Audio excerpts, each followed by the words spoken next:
でもやっぱ使わないとわからない。わからない。やっぱり、その経験があったから、浪費みたいなことはしてないと思うんですよ、自分。あの時全部浪費し尽くしたから。そうですね。もうだから、あ、こんな感じなんだと。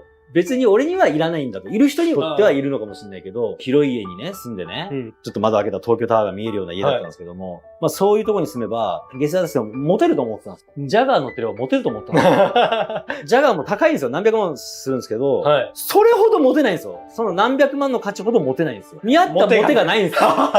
そのもの自体は素晴らしいんでしょうけど、僕は活用できないっていう。一気にこう、お金を使った稼いだって、その経験で、お金に対するなんか夢って消えたんですよ。